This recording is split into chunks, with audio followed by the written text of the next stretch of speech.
installation guide for SmartLock Shippable Canoe Gunwales by Canoe Repair Shop. Inside your kit, you'll find your set of SmartLock canoe gunwales in the selected length and wood of your choice. You'll find tubes of 650 thickened G-Flex epoxy, both the resin with the blue tip and the hardener with the red tip. You'll also find 2 wood blanks for the subdecks, bow and stern. We'll talk much more about these during the install. Rounding out the accessories, you'll find 2 stir sticks, a pair of rubber gloves, an emery board, and the written instructions. You'll want a well-ventilated room and a fan. You'll want air temperatures between 60 and 80 degrees Fahrenheit, as per the instructions in the West Systems G-Flex epoxy. All the items you need will be in the written instructions, but here they are as well. Pencil and paper, a 20-foot measuring tape, a face mask for fiberglass and sawdust, a roll of wax paper, utility knife, scissors, 2 mixing cups. These small solo cups are the perfect size. 8 2-inch spring clamps, pliers, a sander, 60, 80, and 120 grit discs, a hand drill. 2 hand drills are better than 1, so you don't have to change bits as often, but 1 will do the job. A number 2 screwdriver, 1 1/8-inch drill bits, 3 1/16-inch drill bits, a 3/8-inch countersink, 100 stainless steel number 8 screws. 1.25" works for composite boats, 1.5" for Royal X boats. A number 2 bit driver, masking tape, 10 clamps that will hold up to 2-inch thickness, a mallet, jigsaw or handsaw, a hand router, a 3/8 round over router bit, a 1/8 round over router bit, and Watco oil. Lastly, you'll need a work surface of up to 18 feet. The longer the better in order to assemble these gunwales. Take all measurements on your existing canoe before removing any of the trim or seats. Note all the measurements on a paper, as well as mark the positions on the inside of the hull, 1 inch below the shear, so as not to cover them with new gunwales. We're at the bow of the canoe with the tape measure on the stem, all the way down the old gunwale to where the bolt holes for the bow seat are. We're going to take this measurement first. And this little fiberglass boat happens to be 14 feet, so our measurement from the stem to the carry yoke is at 7 feet. And this canoe happens to be missing its outal, so I'm just going to measure the hull from one side over to the bolt hole where the yoke used to be, and that measures at 32.25. We determined that this hull has complete integrity for a new lease on life, all new wood trim. We went ahead and cleaned the hull, especially all the grime along the old gunwale line. Got rid of all of that by scrubbing the hull. Then we sand it wearing a mask or a respirator. Sand it the shear line, inside and out, all the way down the length of the boat, just to smooth out that shear line, and because they can be very sharp. Then we went inside and sanded the insides of all the existing holes, because we had to get rid of any bumps, because you want the gunwales to lay perfectly flat against the hull. For reference, you'll want to know the linear measurement of the outside of the boat. Let's follow it down.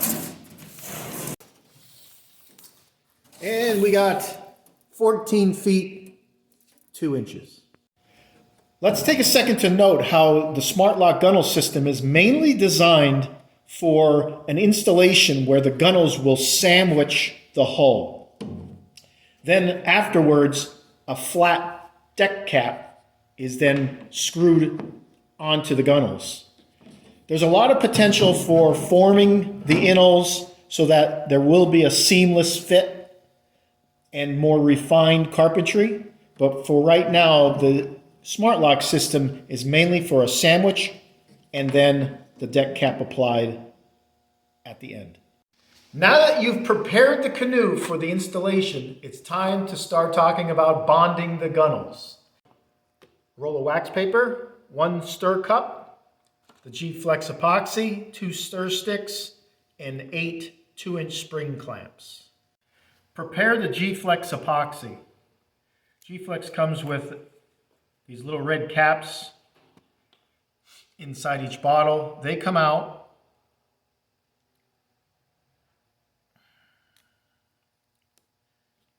And they're disposed of as per the West Systems instructions. Now, prepare the nozzles. Start with the blue, cut off about a little less than a 1/4 inch back.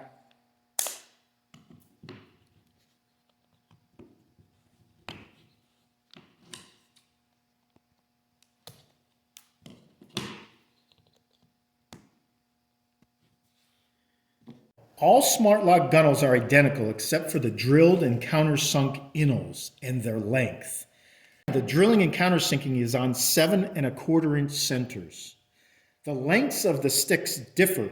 They are 6 foot 3 inches or 3 foot 3 inches, depending upon your canoe. You'll be ordering by the length of your canoe.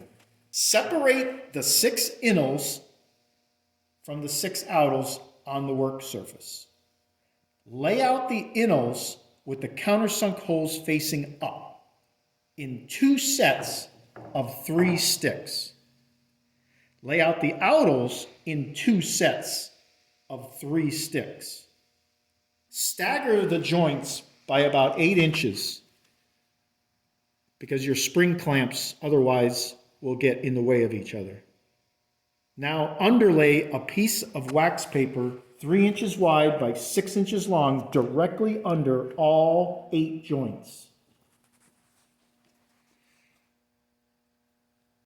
Please read the G-Flex instructions. G-Flex is 1-to-1 ratio. At the shop here, we consider it a pretty forgiving epoxy for mixing. Both the resin and the hardener into the cup, filling them about 1 inch deep. Pouring them in equal amounts, just by eyeball.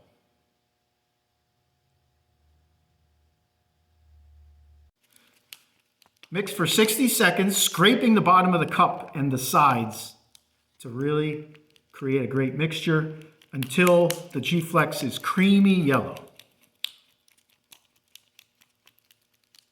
Relax. You have an hour to bond only 8 joints. Turn all the joints face up and apply a liberal amount of epoxy to the first 2 joints.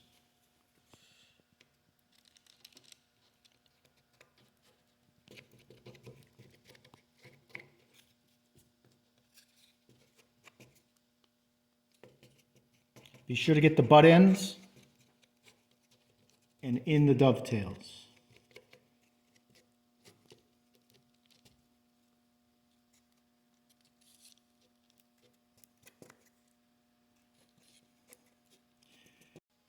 Slip the joint together, rock it in, then use your stir stick to force some epoxy down into the joint.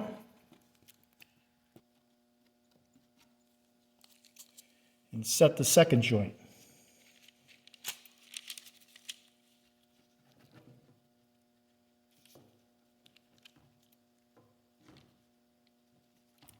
Rock it.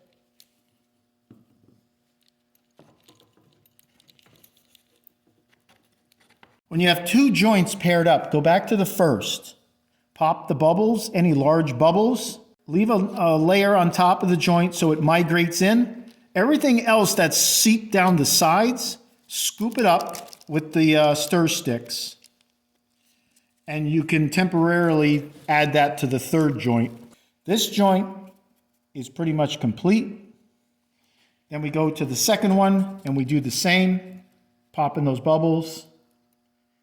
Leave a nice layer on top. Scoop out, that's probably too much on top. scoop out around the joint, the excess, add it to the third sets of joints. We have 4 joints paired up. Now I'm going to go back to the first one again. It has a nice layer on top, and you can see it's migrating into the joint. That one's ready for the next step. Down to this joint, has a nice layer on top, and it's migrating in. Bubbles, pop those bubbles as they appear. Let it migrate in. Rock the third joint a little bit. Leave that layer on top. Clean up the excess for the third and fourth. That one, we don't need that excess. That can go back in the cup. Take a spring clamp to the center of the joint. If you want to do a little extra, you can always, if you have more spring clamps, you can apply too. Lift up the paper, burst those few last bubbles. The paper prevents the epoxy from migrating out of the joint.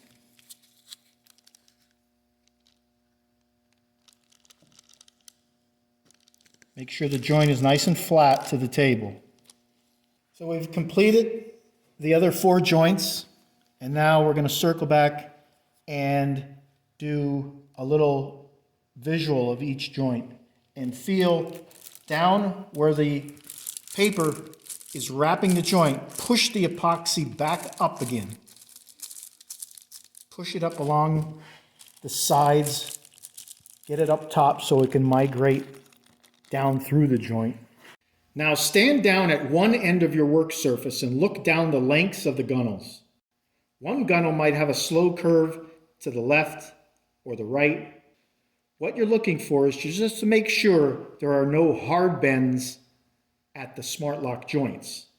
Only hard bends at the joints will negatively affect the install. We'll add some weight using the job tools.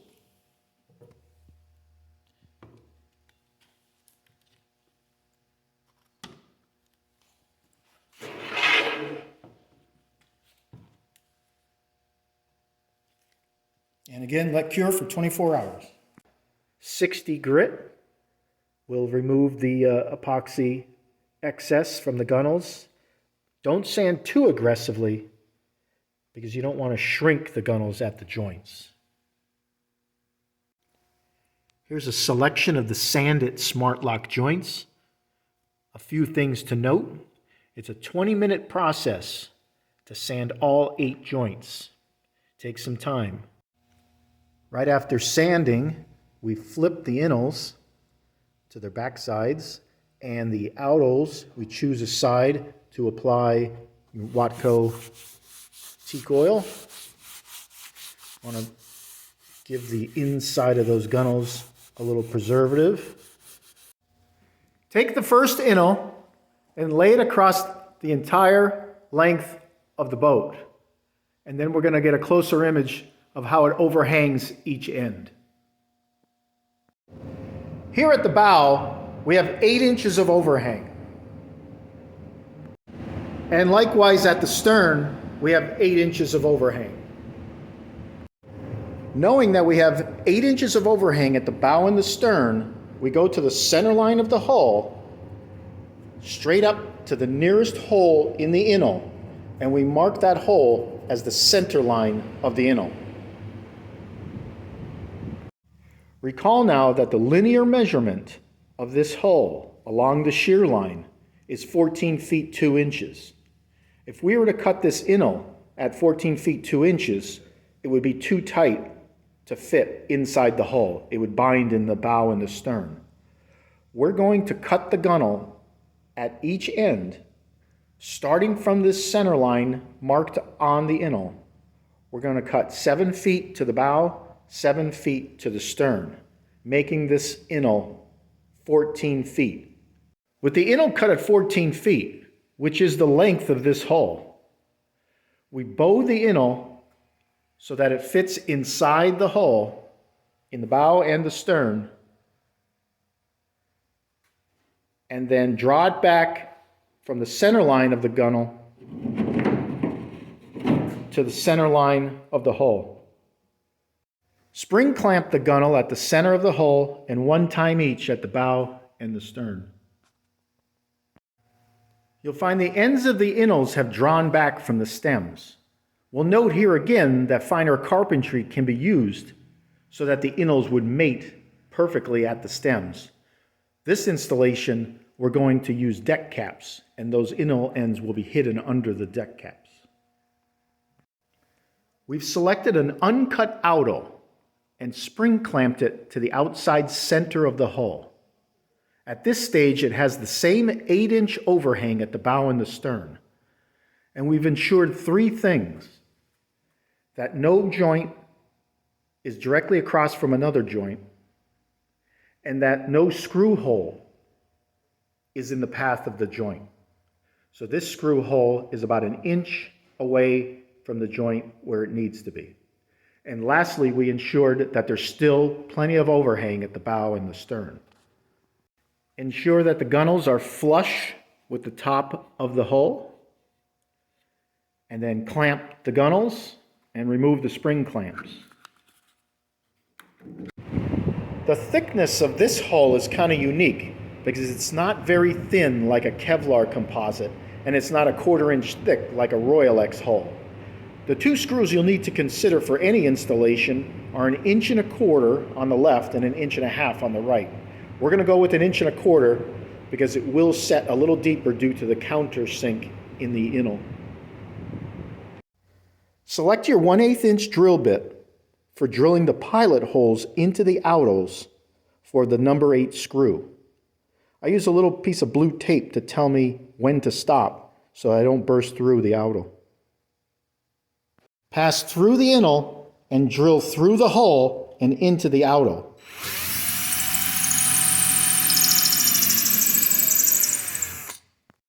Then set the screw. As you move along the canoe setting screws, please note, never set a clamp beyond a joint. Always clamp the joint, set the screw behind it, set the screw in front of it, and then move on to the next clamping and the following screws. As you set the rest of the screws along the first side of the hull, you'll notice as you get up into the stems, you're not going to have room for your hand drill to set the last 1 or 2 screws. No problem. The last 3 screws are going to be applied from the outside of the hull. At the bow and stern, you're going to have the overhang. You'll want to trim this overhang off at 1/2 inch beyond the boat, just for now, in order to apply the gunnels on the opposite side of the canoe. We went ahead and applied the gunnels to the opposing side of the canoe using all the same techniques as the first side, like centering the innel and then applying the outal and making sure that no 2 joints are across from each other. And now we're going to move up into the stems and start work there. Both of your stems will appear like this, with the outals cut off about 1/2 inch beyond the canoe and your innels falling short of the end of the canoe. We're going to fill this gap with a little subdeck that's going to tie all the gunnels at the stems together.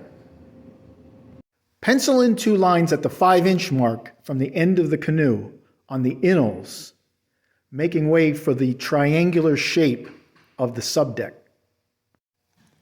Cut the ends of the innels at the 5-inch mark. With a pencil and paper, trace the shape of the subdeck.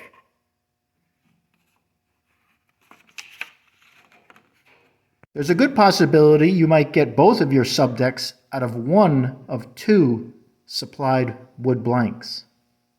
We suggest a miter saw or a jigsaw for fabricating the subdecks. Probably the hardest part of making the subdecks is sanding an angle on all sides so that they slip down inside the tapered hull. We fabricated the subdeck and dropped it into the stem, then cut the 45-degree bevels on the ends of the gunnels. Measured back 1 inch to the first screw. and then 3 inches to the second screw, which still is tied into the subdeck.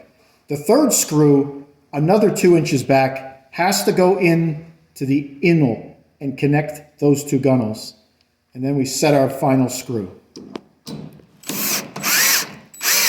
On this particular canoe, there's a lot of gap in the sandwich of the gunnels. We created a dam with masking tape on the inside and the outside. Try your best to remove any excess epoxy before it cures, because that only helps when you go now to sand the gunnels with either a belt sander or a palm sander.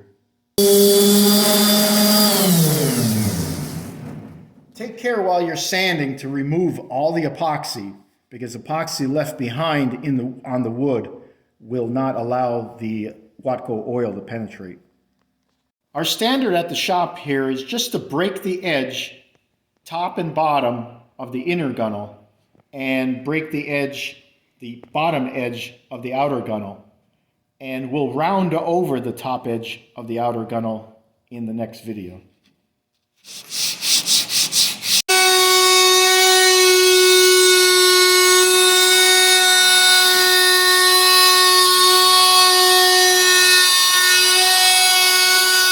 Here you'll notice that we run the router with the bearing on the top of the gunnel, because otherwise the bearing would plunge in to the countersunk holes.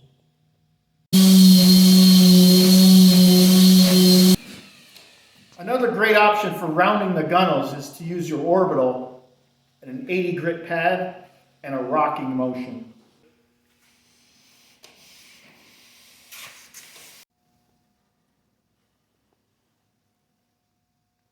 Thanks for watching an installation of SmartLock canoe gunnels. Now you're good to go to finish trimming the canoe.